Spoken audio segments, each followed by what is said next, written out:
बिस्मिल्लाहिर्रहमानिर्रहीम। आज मैथ का यूनिट नंबर 7 टेंथ मैथ का उसकी एक्सरसाइज नंबर 7.5 जो है उसको सॉल्व करने लगे हैं। इसके टोटल 12 क्वेश्चन हैं और रैंडमली मैं सारे आज सॉल्व करूँगा। स्टेटमेंट मैंने पहले लिख ली हुई है इनकी।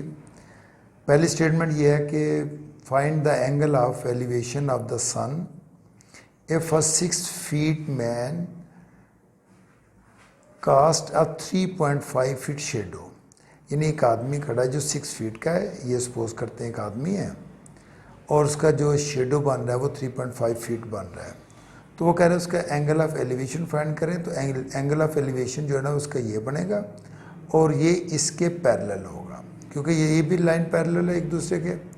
तो ये एंगल जो होगा वो इस एंगल के इक्वल होगा। तो हमने एंगल अल्फ़ा फाइंड करना है। अब इसमें ये परपेंडिकुलर दिया हुआ है और ये बेस दिया हुआ है, तो हमने इसमें फार्मूला यूज़ करेंगे tan अल्फ़ा, क्योंकि अननोन वैल्यू जो हमारे पास अल्फ़ा की है। तो परपेंडिकुलर और बेस जो है ना वो tan अल्फ़ा होता है। तो tan अल्फ़ा इक्वल टू आ जाएगा, अब परपेंडिकुलर आ जाएगा BC और आ जाएगा AC। अब इनमें आपने इसकी वैल्यू पुट कर देनी है। तो tan अल्फ़ा इक्वल टू 6/3.5। अब क्योंकि हमें सिंपल अल्फ़ा चाहिए तो हम लिखेंगे alpha equal to tan inverse 6/3.5। तो tan इनवर्स कैलकुलेटर से आपने इसकी वैल्यू फाइंड कर लेनी है। 6/3.5 जो आएगा वो आएगा 1.7172 कर लें इसको, और अल्फ़ा इक्वल टू आ जाएगा 57.74 डिग्री।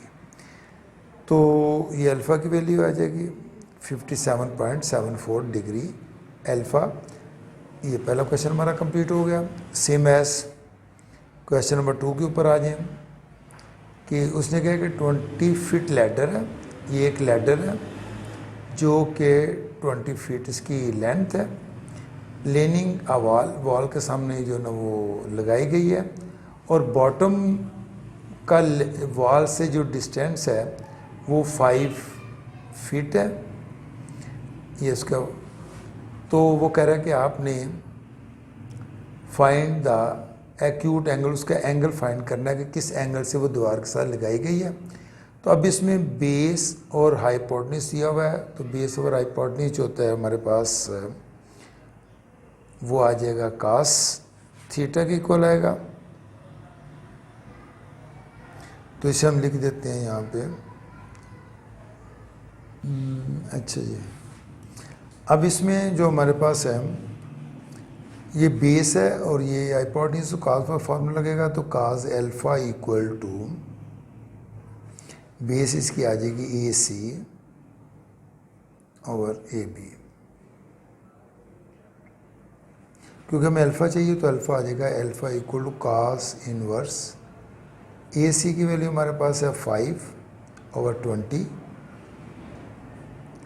तो अल्फ़ा इक्वल टू आ जाएगा cos inverse 0.25 equal to 75.5 degree आ जाएगा। तो अल्फ़ा की वैल्यू हमारे पास आ जाएगी 75 डिग्री 30 मिनट्स भी आ जाएगी। इसको डेसिमल में भी लिख सकते हैं और इसको हम जो है ना वो मिनट्स में भी लिख सकते हैं।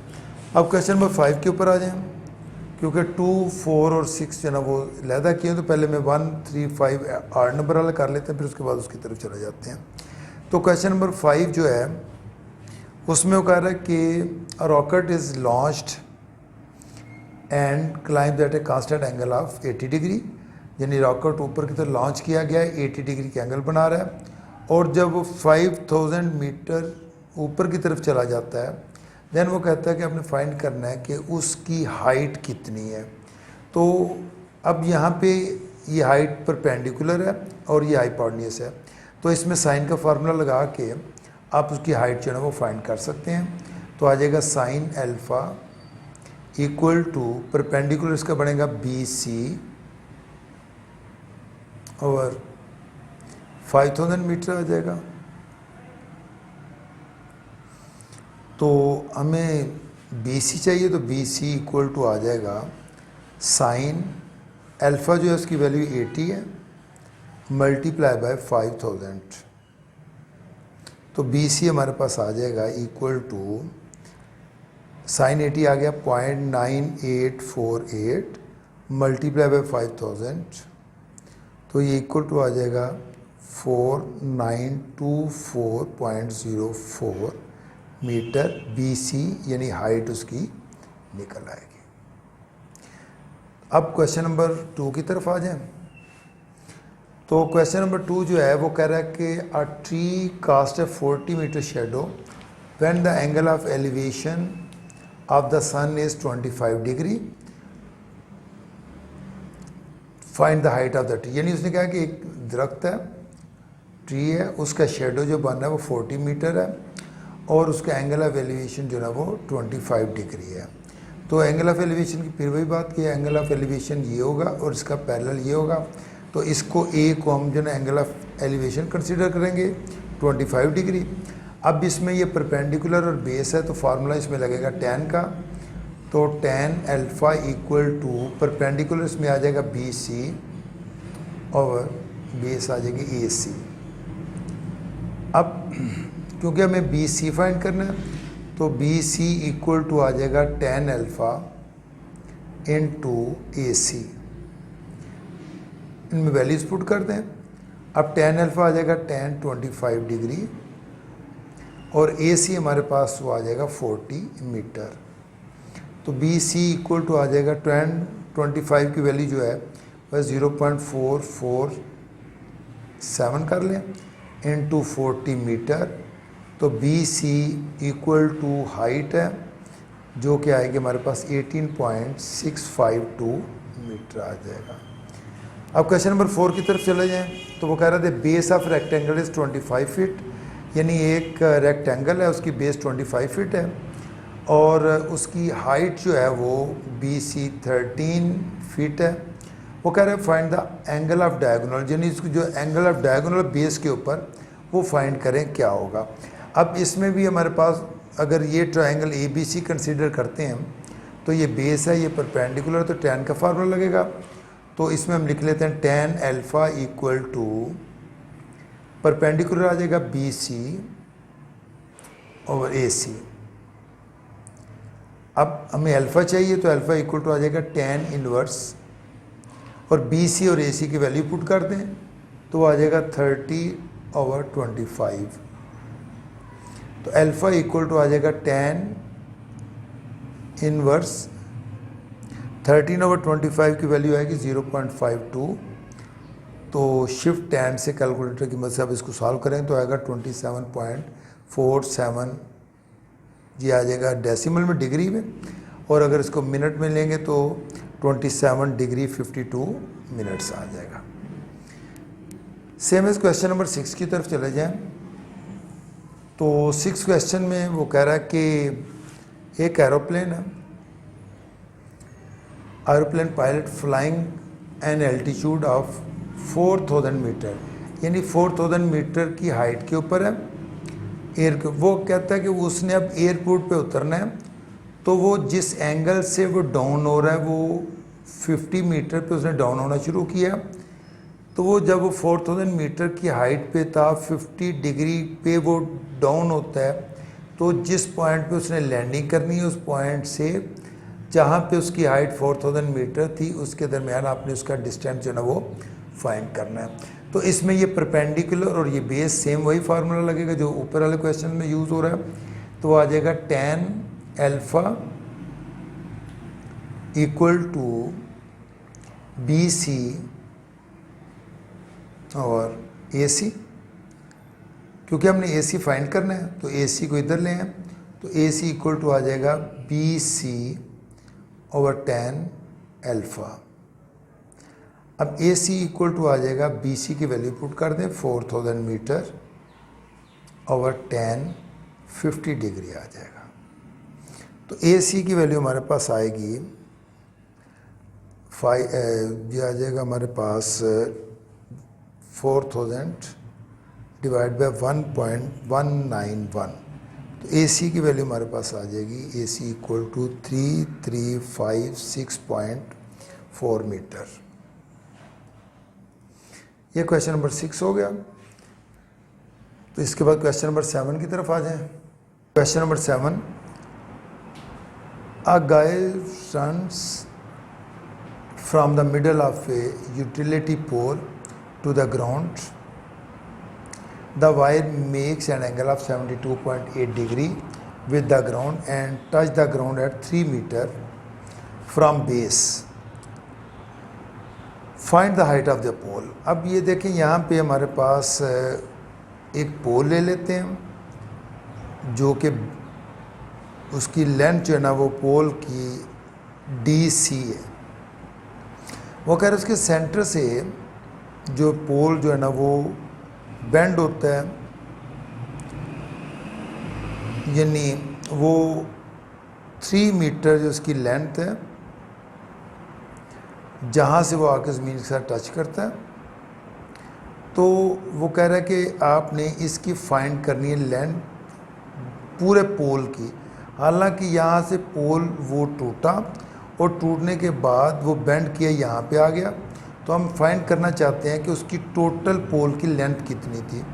अब जो उसके पास जो बेस है वो सिर्फ उसने दी हुई है, ना BC है और ना हमारे पास DB है। तो हम फ़र्ज़ करते हैं, हम कहते हैं जी BC जो है ना वो टोटल लेंथ का हाफ है, h/2 कर लेते हैं। तो हम पहले इस ट्रायंगल को सॉल्व करते हैं। ट्रायंगल ABC में पहले हम ये हाइट फाइंड कर लेते हैं और इसको डबल कर लेंगे तो वो DC हमारे पास जो उसकी लेंथ निकल आएगी। तो आ जाएगा tan अल्फ़ा इक्वल टू, क्योंकि ये परपेंडिकुलर ये बेस है तो BC/AC आ जाएगा। अब tan हमें क्योंकि वैल्यू चाहिए BC की, तो BC की जगह पे लिखें h/2 divide by 3 metre equal to tan 78.2। तो h/2 जो हमारे पास आ जाएगा वो आएगा 3 इंटू, और tan 78 जो है उसकी वैल्यू आ जाएगी 4.787। तो h/2 हमारे पास आ जाएगा 6 इंटू 4.787। तो h की वैल्यू हमारे पास आ जाएगी टोटल, क्योंकि इसको मल्टीप्लाई करेंगे और ये टोटल क्योंकि हमारे पास ये h है, तो h हमारे पास आ जाएगा 28.72 मीटर। इसकी लेंथ हमारे पास निकल आएगी। यानी इसमें हमने पोल की लेंथ फाइंड करनी थी, जबकि पोल के ऊपर जो वायर थी वो उसका निचला सिरा जो है ना वो 3 मीटर जो है ना वो नीचे ज़मीन के साथ टच कर रहा था। अब क्वेश्चन नंबर 8 के ऊपर आ जाएं। A road is inclined at angle 5.7 degree. Suppose that we drive 2 mile up the road from the sea level. How much above sea level we are. यानी उसने कहा है कि एक जो है ना वो स्लोप बनी हुई है, उसके ऊपर जो स्लोप का एंगल जो है वो ज़मीन से 5.7 डिग्री है। हम उस स्लोप के ऊपर 2 मीटर ऊपर चढ़ते हैं, तो हम देखते हैं कि सी लेवल से हम कितनी हाइट पे जाएंगे। तो ये परपेंडिकुलर है और ये हमारे पास का हाइपोटेन्यूज आ जाएगा। तो इसमें साइन का फार्मूला लग जाएगा, तो आएगा sine alpha equal to, perpendicular आ गया हमारे पास BC और हाइपोटेन्यूज आ गया AB। क्योंकि हमें BC चाहिए तो BC इक्वल टू आ जाएगा AB into sine alpha. AB की जो लेंथ है हमारे पास वो 2 है, साइन 57 डिग्री है, 5.7 डिग्री है, इक्वल टू BC हमारे पास की हाइट है वो इक्वल टू आ जाएगी 2 इंटू 0.993। तो H हमारे पास आ जाएगा 0.199। हमारे पास की जो है वो माइल्स में उसका आंसर जो है वो निकल आएगा, क्योंकि यहाँ पे भी उसने ये जो 2 माइल्स में दिया हुआ है, तो हमारे पास आंसर भी जो है वो 2 माइल्स में आएगा। अब क्वेश्चन नंबर 9 की तरफ चले जाएं। वो कह रहे हैं कि a TV एंटीना जिसकी हाइट 8 फीट है, is located on the top of house. तो from a point on the ground the angle of elevation of the top of the house is 17 degree and the angle of elevation to the top is 21.8 degree. Find the height of the house. अब इसमें ना देखिए जो उसने कहा है, उसने कहा कि एक हाउस था, वहाँ पे टेलीविज़न एंटीना लगा हुआ है। तो वो कह रहा है कि वो उसकी जो हाइट है ना टॉप ऑफ द हाउस, वो हमारे पास है 8 फीट। ये 8 फीट है, यानी एंटीना जो है ये छत है कोई किसी मकान की, यहाँ से 8 फीट ऊंचा वो एंटीना है। तो वो कह रहा है कि आपने फाइंड जो करना है वो करना ये है कि इसकी लेंथ हाउस की फाइंड करनी है कि उसकी हाइट कितनी है, ये BC, और जो एंटीने की बेस से जो एंगल बन रहा है वो 17 डिग्री बन रहा है, और जो एंटीने की जो टॉप है वहाँ से उसका 21.8 डिग्री बन रहा है। तो पहले हम ऐसे करते हैं, BC फाइंड करते हैं, फिर हमारे पास टोटल ज़मीन से लेके उसकी हाइट निकल आएगी। तो ये हमारे पास BC को जब सॉल्व करना है, ये एंगल दिया हुआ है हमारे पास, और तो इसमें सपोज़ करते हैं कि हम जो BC है उसको सपोज़ कर लेते वो H के इक्वल है। पहले हम बेस फाइंड करते हैं, तो हमारे पास परपेंडिकुलर बेस का फार्मूला जो लगेगा वो आ जाएगा tan का। तो tan 17 degree equal to BC over AC। अब क्योंकि यहाँ पे हमारे पास BC जो है वो हमने H सपोज किया हुआ है, तो यहाँ पे हम लिख देते हैं कि AC को इधर ले आए, तो AC इक्वल टू आ जाएगा BC जो H है, H ओवर tan 17 डिग्री आ जाएगा। तो AC की वैल्यू जो हमारे पास आएगी वो आएगी H ओवर 0.3057। अब हमने ट्रायंगल जो ना वो ADC सॉल्व करने हैं। ये पहले हमने ट्रायंगल जो लिया था वो ट्रायंगल ABC को सॉल्व किया था। अब ट्रायंगल आप जो लेनी है वो है ADC।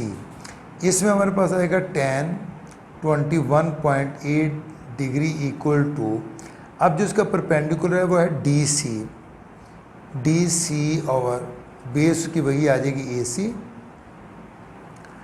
अब हमें क्योंकि हमारे पास BC भी नहीं है और AC जो हमने निकाला है वो भी H की शक्ल में है, तो ये दोनों वैल्यूज यहाँ पे लगा के इसको सॉल्व करने की कोशिश करते हैं। तो ये आ जाएगा tan 21.8 डिग्री जो था वो आएगा 0.4 के इक्वल आएगा। अब DC जो था वो है DB plus BC over AC, इसके इक्वल है। अब AC को आप इस तरफ ले आए तो ये आ जाएगा 0.AC over equal to DB plus BC over 0.4। अब AC की वैल्यू हमने निकाली हुई है, वो है H ओवर 0.3057 इक्वल टू जो DB है वो हमारे पास 8 फीट है, BC की वैल्यू हमारे पास H है डिवाइड बाई 0.4। इनको क्रॉस मल्टीप्लाई कर देंगे तो ये आ जाएगा 0.4H equal to 8 into 0.3057 plus 0.3057 into H निकल आएगा। अब H वाली वैल्यू से लैदा कर दें, उनको इसको इधर ले आए तो आ जाएगा हमारे पास 0.4H minus 0.3057 H equal to, इन दोनों को मल्टीप्लाई करें तो आएगा 2.4456। इन दोनों को माइनस करेंगे तो आएगा 0.094 H इक्वल टू 2.4456। तो H की वैल्यू हमारे पास आ जाएगी 2.445 डिवाइड बाय 0.094 इक्वल टू आ जाएगा 25.94। इसका मीन है कि हमारे पास जो हाइट है छत की वो है 25.94, यानी ये जो BC है वो हमारे पास 25.94 फीट आ जाएगा। अब क्वेश्चन नंबर 10 की तरफ चले जाएं। क्वेश्चन नंबर 10 भी, इसके भी 2 स्टेप्स हैं। उसने कहा कि एक ऑब्जर्वर है, वो देखता है कि 2 बोट्स आ रही हैं, एक एंगल 30 डिग्री बना रही है और एक एंगल जो है वो 45 बना रही है। तो वो कह रहा है कि आपने फाइंड करना है कि उन दोनों बोट्स के दरमियान जो डिस्टेंस है वो कितना होगा। तो पहले इनको आप, यानी ये suppose that A, B, C और D इसको ले लें। तो वो कह रहा है कि आपने बताना है कि एक बोट A है, दूसरी B है। A है बना रही 30 का एंगल, B बना रही 45 का, और जो ऑब्जर्वर है लाइट हाउस के ऊपर खड़ा है वो 4000 मीटर ऊंचा खड़ा है वहाँ पे। तो वो कह रहा है कि आपने फाइंड करना है कि A और B इनके दरमियान डिस्टेंस X सपोज करते हैं वो क्या है। तो इसमें सबसे पहले आप ऐसे करते हैं कि ट्राइंगल DBC को सॉल्व करें। ये वाली जो है ट्राइंगल DBC, इसमें परपेंडिकुलर बेस है, तो परपेंडिकुलर बेस में tan का फार्मूला लगेगा। तो tan 45 degree equal to DC over BC। अब tan 45 की वैल्यू 1 होती है, DC हमारे पास 4000 मीटर है, BC नीचे आ जाएगा, BC को इधर ले आए तो BC हमारे पास आ जाएगा 4000 मीटर आ जाएगा। अब हम ट्राइंगल ले लेते हैं ADC, triangle ADC and triangle ADC।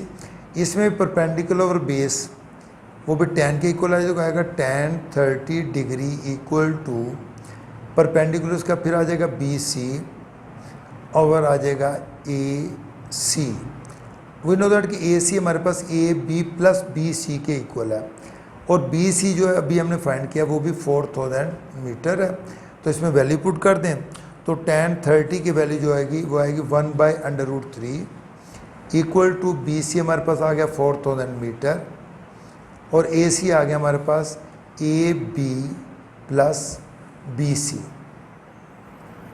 तो 4000 मीटर ये आ जाएगा, डिवाइड बाई AB को हम एक्सपोज कर लेते हैं और BC 4000 मीटर आ जाएगा। इनको भी क्रॉस मल्टीप्लाई कर दें तो √3 जो होगा वो मल्टीप्लाई हो जाएगा 4000 मीटर से, इक्वल टू x प्लस 4000 आ जाएगा। हमें क्योंकि सिंपल x की वैल्यू चाहिए, x जो कि AB के इक्वल है, तो वो आ जाएगा, इन दोनों को मल्टीप्लाई करेंगे तो 6928.2 माइनस 4000 इक्वल टू AB, तो वो आ जाएगा 2928.2 मीटर।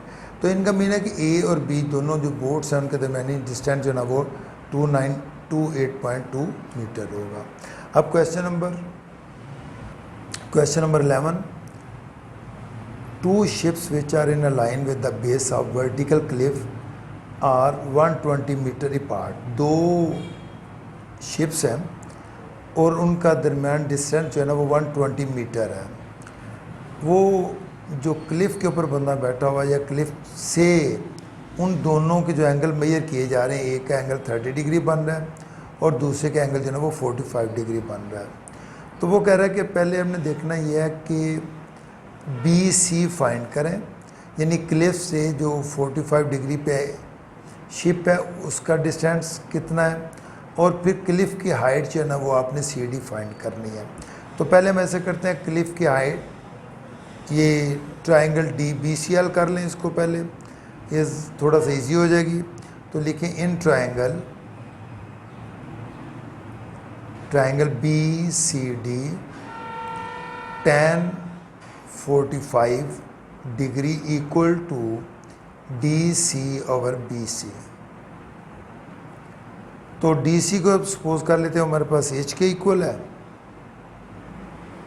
तो tan 45 की वैल्यू 1 है, 1 equal to H over BC। तो BC की वैल्यू हमारे पास तो आ जाएगी, वो आ जाएगी H। अब ट्राइंगल ले लें दूसरी वाली जो है ट्राइंगल सी डी। इसमें भी ये हाइट है और ये बेस है। बेस हमारे पास बन जाएगी A B plus B C यानी ए सी। तो लिख लेते हैं यहाँ पे कि tan 30 degree equal to D C over A C. D C over A C को हम लिख लेते हैं A B plus B C के इक्वल कर लेते हैं। अब tan 30 की वैल्यू हुआ 1/√3। डी सी हमारे पास अभी हमने फाइंड किया है, वो एच लिखा हुआ है हमने। ए बी 120 मीटर है प्लस बी सी जो है वो एच है। इसको भी क्रॉस मल्टीप्लाई कर दें तो 120 plus H equal to √3 H आ जाएगा। तो 120 equal to √3 H minus H. √3 की वैल्यू थी 1.732, एच माइनस एच आ जाएगा। एच कॉमन ले लें दोनों में तो एच इक्वल टू आ जाएगा 1.732 माइनस 1 इक्वल टू 120। तो 0.732 एच इक्वल टू आ जाएगा 120 और एच आ जाएगा 120 डिवाइड बाई 1.732। तो एच जो है जो कि इक्वल था हमारे पास डी सी के, उसकी वैल्यू आ जाएगी 164 मीटर। तो इसका मीन है कि क्लिफ की हाइट जो है ना वो 164 मीटर है और बी सी जो है वो बी एच के इक्वल है।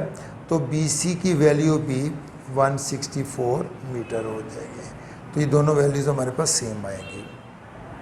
अब क्वेश्चन नंबर 12 की तरफ चले जाएं। क्वेश्चन नंबर 12 वो कह रहा है कि suppose that we are standing on a bridge of 30 feet above over the वाच। यानी एक ब्रिज है 30 फीट उसकी हाइट है रिवर से। वाचिंग ए लॉग फ्लोटिंग टूवर्ड हुई, एक जो है ना वो लॉग आ रही है, लकड़ी का एक टुकड़ा है, वो उनकी तरफ आ रही है जिधर ब्रिज की तरफ आ रही है। वो कह रहा है ब्रिज का जो फ्रंट है वहाँ से उसका एंगल 16.7 बन रहा है और लॉग का जो बैक वाला एंगल है ब्रिज से वो बन रहा है 14 डिग्री। तो वो कह रहा है कि आपने बताना ये है कि लॉग की जो लंबाई है ना ए बी आपने मालूम करनी है वो क्या है। तो इसमें भी हमारे पास दो स्टेप्स होंगे। पहले हम ऐसे ट्राइंगल डी बी सी को सॉल्व करेंगे तो इसमें हमारे पास पहले बी सी निकलेगा। फिर हम ऐसे करेंगे ट्राइंगल ए डी सी को सॉल्व करेंगे तो उसमें ए बी जो अननोन वैल्यू वो हमारे पास जो ना निकल आएगी, क्योंकि बी सी हम यहाँ से पहले फाइंड कर चुके होंगे। तो पहले लेते हैं triangle D B C. In triangle D B C में tan 16.7 degree equal to D C over B C. तो 16.7 की वैल्यू आ जाएगी 0.3 इक्वल टू डी सी हमारे पास 30 फीट है डिवाइड बाय बी सी है। बी सी इक्वल टू आ जाएगा 30 over 0.3 equal to 100 metre आ जाएगी। अगर वैसे कुछ बुक्स में ये ना फिट में दी हुई है, कुछ में मीटर्स में दी हुई है, तो यहाँ पे मैंने क्योंकि फिट में लिखा है तो यहाँ पे हम इसको फिट ही लिख लेते हैं। सेम एज आप ट्राइंगल ले लेते हैं। In triangle A D C, इसमें भी tan 14 degree equal to D C over A C और ए सी जो है हमारे पास A B plus B C उसके इक्वल हो जाएगा। अब tan 14 की वैल्यू पहले हम लगा देते हैं, वो है 0.2493 इक्वल टू डी सी वही 30 है डिवाइड बाय ए बी हमने फाइंड करना है और प्लस बी सी की वैल्यू भी हमारे पास आई है 100 फीट। तो इसके नीचे भी 1 लगा के क्रॉस मल्टीप्लाई कर दें तो 0.2493 into A B plus 100 equal to आ जाएगा 30 के। इनको मल्टीप्लाई कर दें 0.2493 ए बी प्लस 100 को इससे मल्टीप्लाई तो आएगा 24.93 equal to 30। 0.2493 A B equal to 30 minus 24.93 आ जाएगा। तो 2.493 AB इक्वल टू, इन दोनों को माइनस किया तो 5.07, और AB की वैल्यू हमारे पास आएगी 5.07 डिवाइड बाय 24.2493। तो AB की वैल्यू हमारे पास आ जाएगी 20.33 मीटर। तो इसका मीन है कि दोनों जो लॉग की एंड और फुट्स उसकी जो लेंथ है वो 20.33 मीटर आएगी। उम्मीद है कि आपको ये एक्सरसाइज, क्योंकि थोड़ी सी कॉम्प्लिकेटेड है, डायग्रामेटिकली है, तो समझ आ गई होगी। अल्लाह हाफिज़।